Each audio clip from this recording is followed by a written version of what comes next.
Oh, Who doesn't 100%. love that? Yeah. And we've got one of... oh, wait. Have I just realised is that Zapdos TCG on the other side? I'm going to be honest, I didn't realise that was his name. I feel so silly right now. But of course, you guys not only voting this because of the new exciting deck, but one of the fan favourites. I feel so silly. I was so focused on Manuel's exciting deck that I didn't realise who he was up against. But Manuel, obviously a very good player here, showing exactly what they're capable of for a long time. You can see this kind of history is where you start to see the innovators come through. You know, if you've played a game that long, you can start to see it in a different way and come up with new innovative ways to play it. Absolutely. You can see the accolades all the way through from 2017 to 2023, doing very well at regionals earlier this season.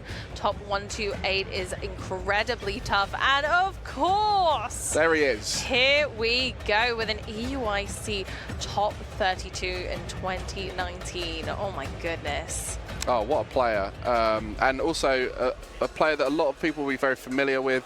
A lot of history, and so that's what it's all about, right? Absolutely.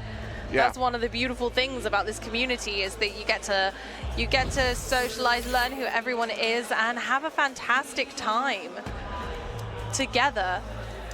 Oh, 100%. So we'll see how this goes going into the next round, and of course, this is the kind of, I mean, which two cards do you pick for Manuel's deck here? We've got the Radiant Charizard, because I think that's the most interesting card that is added into the archetype. But as you can see, the Block Snorlax also a part of it. We're going to be learning how this works, as you guys do too. So let's talk a little bit about some of these cards as we get started into our round 12. Yeah, we're going to have a lot to talk about, which I'm really excited for. I feel like this is going to be one for the ages, and we can already see some interesting cards there, as you don't get to see Chi-Yu-EX every day.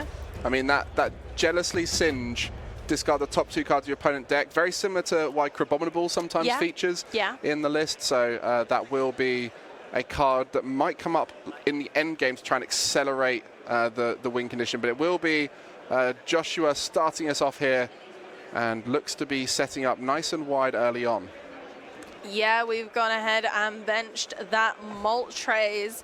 Wow, that is lovely when you've just benched a Moltres. You're Ultra Balling away to Dark Energy. Dark Energy is so easy in this deck to get put back onto Pokemon. So many ways to do it, but Ultra Balling 2 away early game, really good choice. And you can see, like, when you see a Radiant Charizard start, you do not think controlling Archetype, but you can see the way that Joshua is checking the prize cards. There was a switch card brought up to see whether it was there. They're very aware of what they're up against here, so they know they got a challenging matchup. But having 3 cross switches prized is taking away a lot of those options to be able to switch out. I mean, you could, in theory, get 2 switching opportunities for those, but the fact that you can't even get 1 currently with those prize cards, those cross switcher combos won't be used for a little while. Yeah, indeed, it can be really tricky, but I kind of, weirdly, cross switches being in the prizes, I kind of like it, because they get to take them gradually throughout the game. So when we saw Manuel gesture his hand towards Joshua to say, you go, that wasn't to say you're going first, but it was to say, I can't do anything, it is your turn, because we've just seen Professor Sada's Vitality being played by Joshua. So Manuel went first, started Radiant Charizard, and has passed. So there is every world right now where we see a first turn knockout. Oh my goodness, and that's the beauty of Roaring Moon, right? You can always get that knockout if you're going second and your opponent only starts with 1 Pokemon. If there's no Pokemon on your field, you instantly lose the game, and it looks like we could very well see that unfold right here.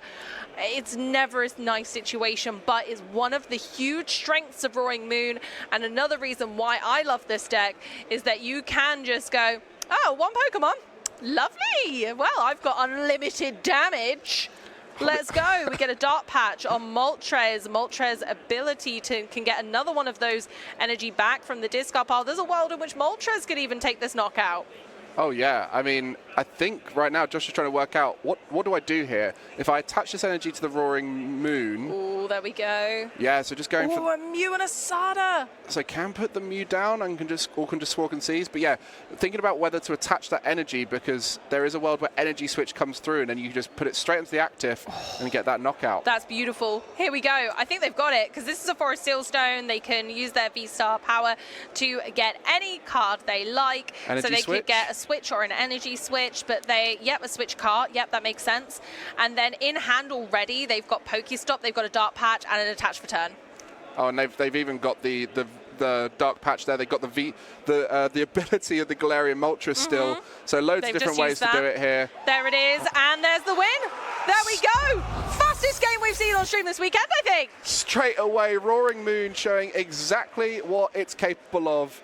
And that is the reason why we ask, can this deck deal with the early pressure of Roaring Moon? And on this first game, it seems to have gone perfectly. And the crowd are going wild for Roaring Moon, and deservedly so, deservedly so. Absolutely fantastic game, really showing the fearsome nature of the beast itself. Oh, recognising lots of people from Joshua's community there. As we mentioned, a bit of a fan favourite, you know, one of our content creators in the space, and it's always good to see those guys doing so well.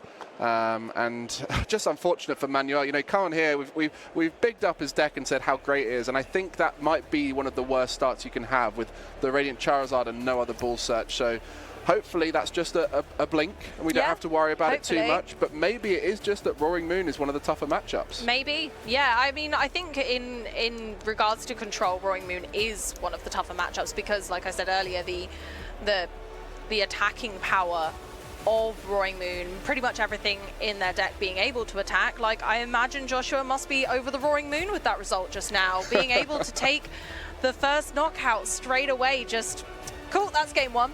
Pure aggression, and I mean, turn one attacks are very scary for any deck.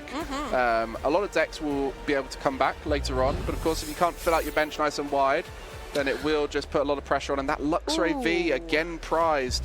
There is only one in the deck, so 2 games now that's been prized, but the Mawile, another interesting card in the deck. And has he just gone first again and passed? No. No Oh my way. goodness gracious, I never thought I'd see this unfold.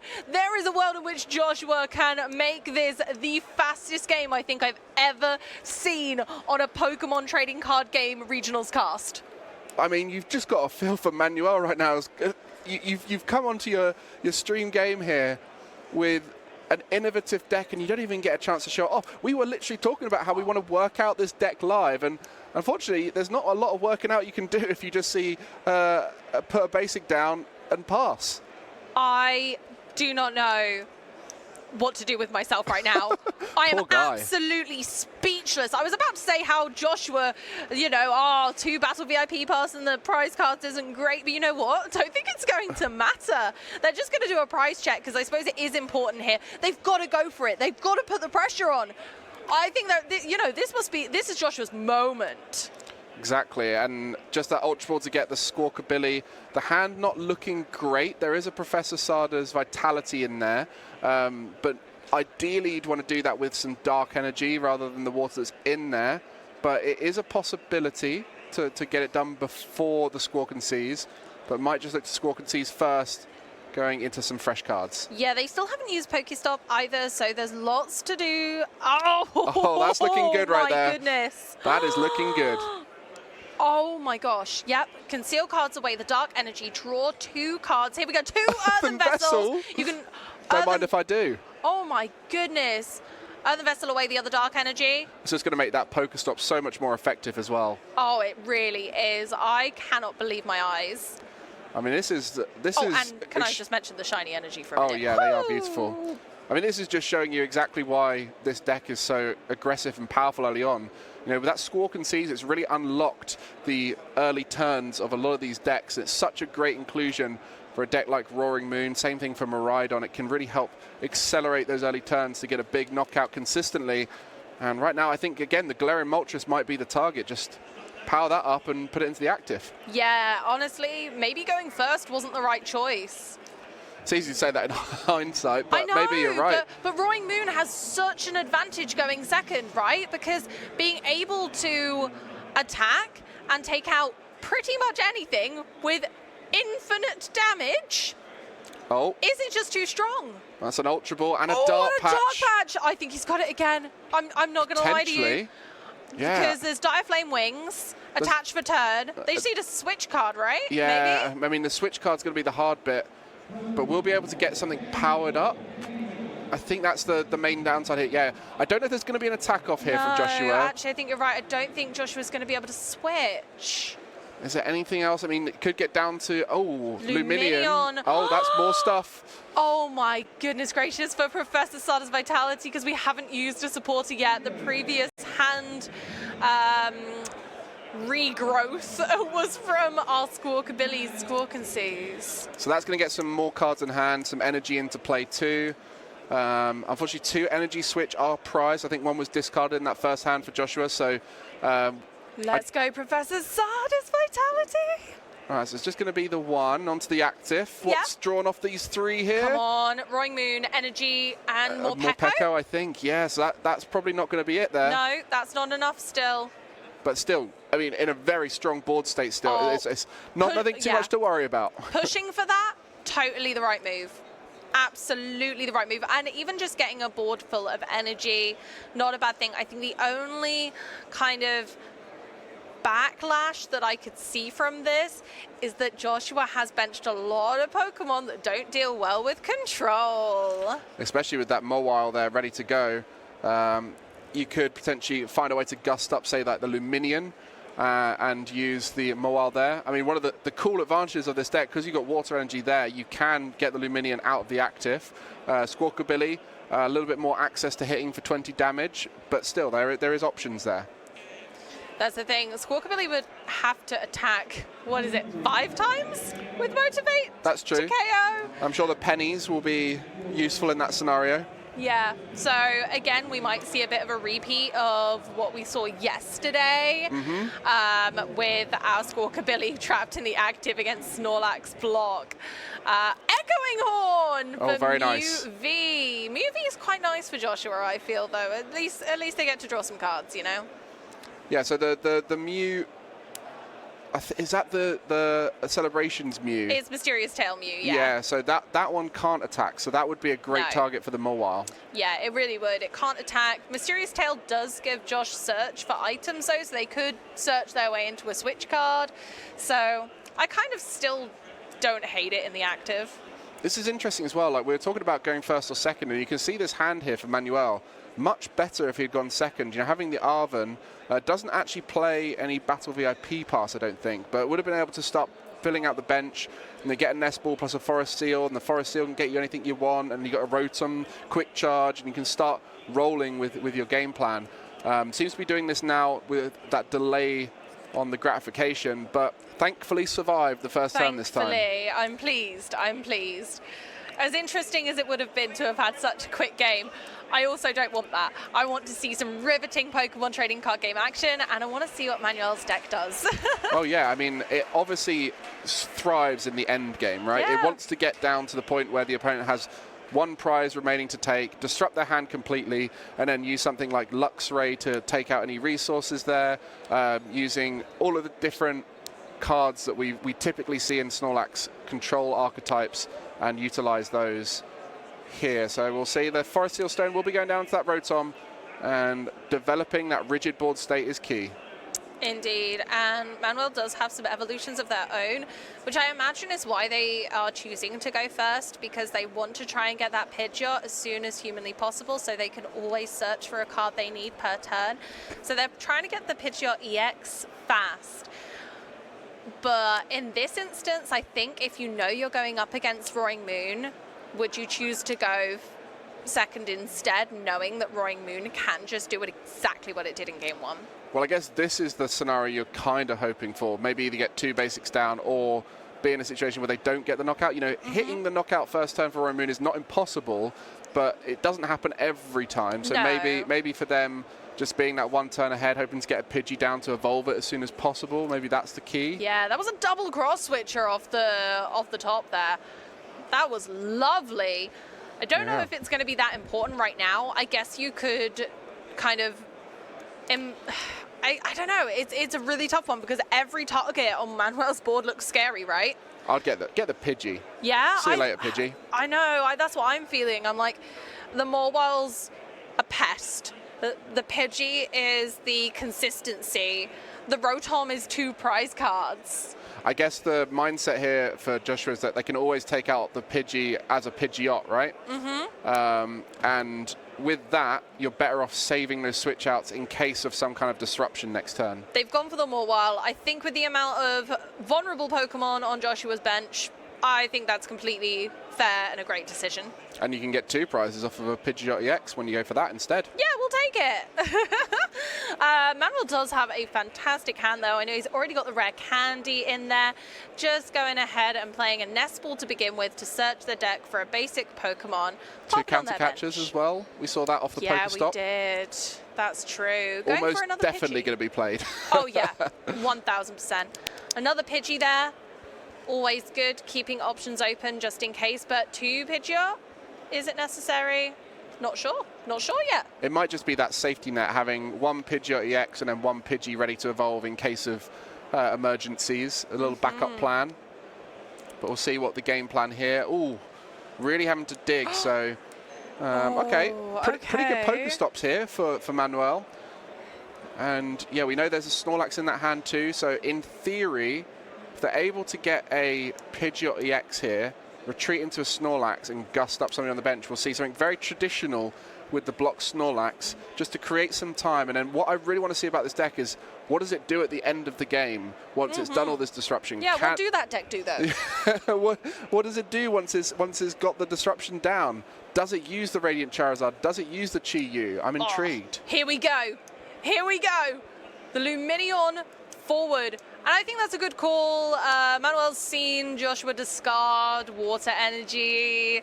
You can't use Professor Sada's Vitality to bring that back onto a Lumineon, so you've got to go the long way around. You've got to use Professor Sada's Vitality and then an Energy Switch.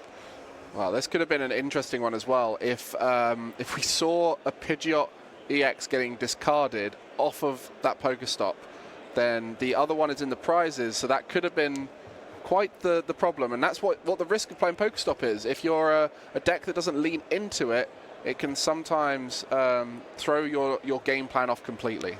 There's a lot of item cards in Manuel's deck, but the Pokemon are also incredibly important, so it does feel very risk versus reward, but being in a bit of a pinch now with Joshua's very flourished board state, I think it's understandable why they went for that risk in this game too.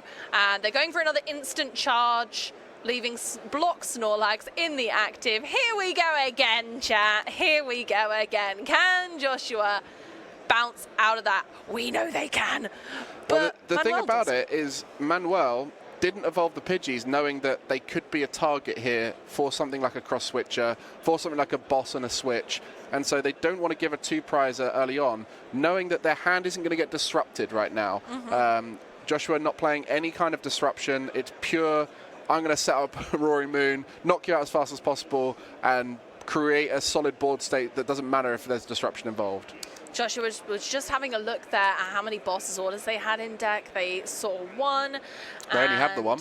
Yeah, there we go. But 2 crossies, 2 cross switches. They were looking for it. I think Joshua's very aware that his other cross switches are in the prize card, so they're going to come later. So he's just looking at what other options they had to be able to manipulate Manuel's board state. That was last game. Oh, it was last game. Oh my goodness! Do you remember that? So do you remember quick. last game?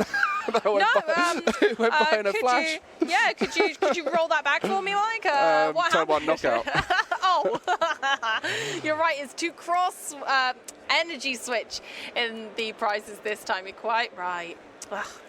Well, you can see here a lot of the board getting energized, ready to start taking knockouts. And at this stage, Josh is just working out, is this the right time to take a knockout? You know, like if you take a knockout now, you're then down to 3 prize cards, and you're leaning into the comeback potential of Manuel's deck. Oh, timing's crucial for both players. The Pidgeot evolution, do I attack? Everything is crucial, and we're going in. Ooh, Okay, that was not a fantastic Pokestop. I think Manuel's going to be looking at how many Professor Sardis Vitality have been used already here. And just checking out what's been removed, any ball search, any items.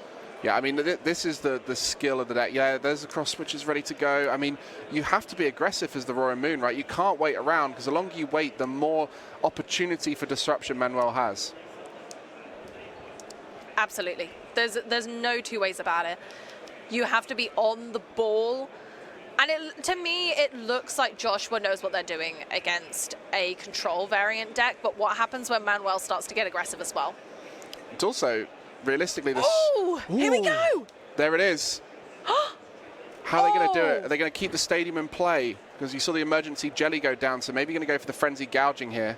Maybe. Manuel has a monstrous hand, so I suppose it's whether they have gained enough resources with Rotom that the Rotom kind of going off board doesn't matter, or whether Joshua's just like, you know what, I just need to take more prize cards. I've taken one, this will put me down to half, let's go. Is that a cancelling Cologne in Joshua's hand as well? That's something to bear in mind, because the block Snorlax gets cancelled and you can then retreat. So yeah. Another option for Joshua, does have plenty of ways to get around things like the Snorlax. So we'll be looking to get the knockout here on the Rotom, take away the draw, and keeping the health on that Roaring Moon. So no frenzy gouging, and now it's time. Pressure is on now for Manuel. I really like that play, you know.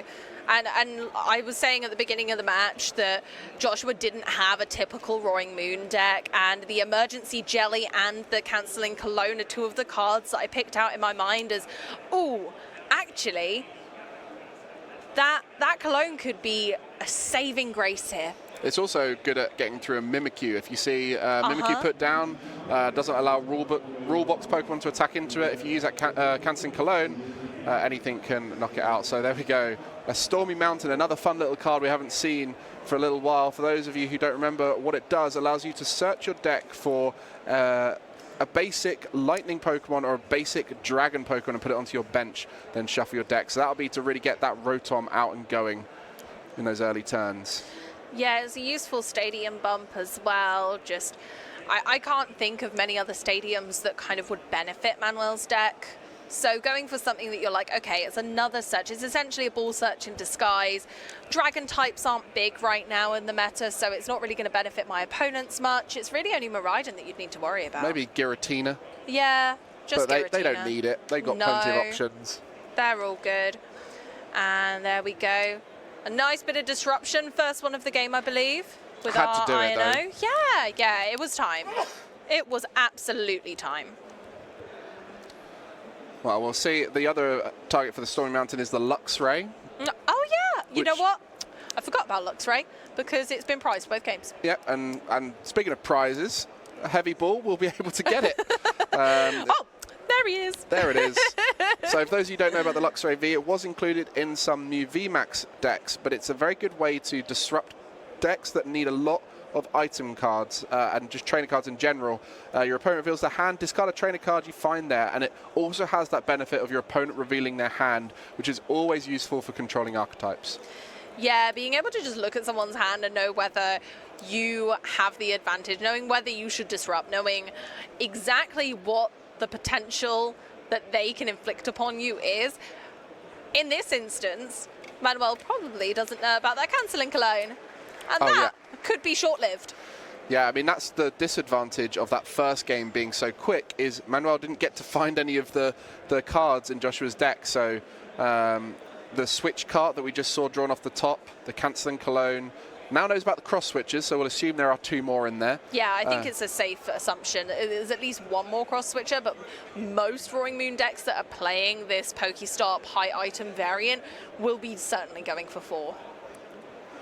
Well, this is the exact feeling a lot of people will be having right now. You see Joshua there tapping the table, trying to work out what the right plan of action is, but getting the switch card allows for that early aggression into another attack. Here we go. That's 2 prizes left after this one. Let's count them down together, folks. We're down to 2. And without a Bravery Charm on the Snorlax, it is in range of a Galarian Moltres attack. 190 damage will be knocking it out. And we are now 2 prize cards remaining. And this is the question. What can Manuel's deck do in these final stages? Yeah, Snorlax couldn't handle that aura burn, taking it out. We've just got 2 Pidgey now. It's not looking fantastic. The early Pidgey has not got the Wormhole in this instance. We're not jiving. Without the Rotom as well after that, Ino really has left Manuel in a quite disrupted state. And Sydney, another card that allows you to look at your opponent's hand, choosing to discard the Pokestop there, but just having another little glance they can possibly remember. So there's a lot of cards in Manuel's deck that allows them to go, let me have a cheeky peek. Oh yeah, 100%, and did find some stuff to get rid of there, but nothing too worrying. I mean, the Galarian Moltres can just take another knockout here, and that will put Joshua down to 1 prize. 1 prize card, let's go! Oh no, poor Pidgey, that's it, there's the handshake! Roaring Moon takes down the absolutely terrifying block stall opponent. My goodness, and unfortunate showcase of Manuel's deck, not quite showing the full potential of what it's capable of. But we did say before that match, can this deck deal with the aggression of Roaring Moon? And I guess the conclusion there is not really. It didn't seem to do that well with Roaring Moon attacking so early. And of course for Manuel, not the ideal starts in both games, but that's part of the challenge of a controlling archetype. You do have to do a lot of setup. You need to use that time well, and it just wasn't enough time with how much speed Joshua was playing with. Yeah, Roaring Moon walked all over their opponent that time for a 2-0 result. And don't forget that if you'd like to not miss any of the action, take a look at our socials. Please be following so you get those go live notifications for all of the action pretty much every weekend recently. We've had lots of events, and if you'd like to see any of the previous matches, including our Snorlax stall block yesterday, then you can go ahead and do that. You can go watch it whenever you please. We've got so many interesting decks to look at today, not just Manuel, but many others here in day 2 have been innovative. I'm so upset that we didn't get to see the full fruition of the deck, but I think it was just an unfortunate matchup and a really unfortunate game 1, but it does happen. They've still got a fantastic record here in day 2, absolutely still in contention for that top 8. I mean, that's their first Roaring Moon, so that's the first test of the deck. It's not an easy matchup, it seems. They did also lose to Losson Giratina. So again, another deck that's potentially too tricky with how many outs to things like the block Snorlax there are. But going 8-0 on day 1 and then tying their final game, I think Manuel has shown they are capable of winning lots of games. They've still got time to do so. They've just got to hope that their innovation on the Snorlax block deck, it is enough to go forward and be the strong new deck of the tournament. There are some other decks that we spoke about earlier on, some interesting decks that are lower down. There's some Arceus variants, some Regidrago variants, and not just the V-Star. We're talking about lots of Regidrago out there. So definitely stay tuned. We might be able to see some of those if they rise to the top. Otherwise, we're going to be seeing a lot of these powerful Roaring Moon, Muse, Lost Zone Giratina, and Lost Box that are sitting on those top tables. Yeah, and not all of them are bad matchups for a deck like this. If the Roaring Moon decks manage to kind of get defeated by their bad matchups throughout the day, they might find that they might land into a Roaring Moonless top 8 in the end, and that could be quite good. I can't think of any particularly awful matchups. I know that Giratina Losson obviously isn't going to be brilliant, but not everything in the deck can attack, and that's what they would monopolize on. Oh yeah, well, any Joshua fans out there will be happy to see him carrying on the success, yeah. looking in poised position to make it into that top 8. And of course, make sure you check out their journey if you're a big fan of them. And of course, check out all the journeys of our top players. And I think this is something we're seeing now as the regionals get bigger in Pokemon and these top players turn up and they show how much it takes to get to the top 8. We're seeing the experienced amongst them keep going and keep making those top 8s more consistently. Those names that we're seeing on the top tables are very familiar names, a lot of them. So it definitely shows you how much skill it takes to make it all the way through to that top 8. And consequently, players like Joshua will be continuing to make top finishes. And for you, you've played at these events and seen how much it exhausts you. And right now, these players are running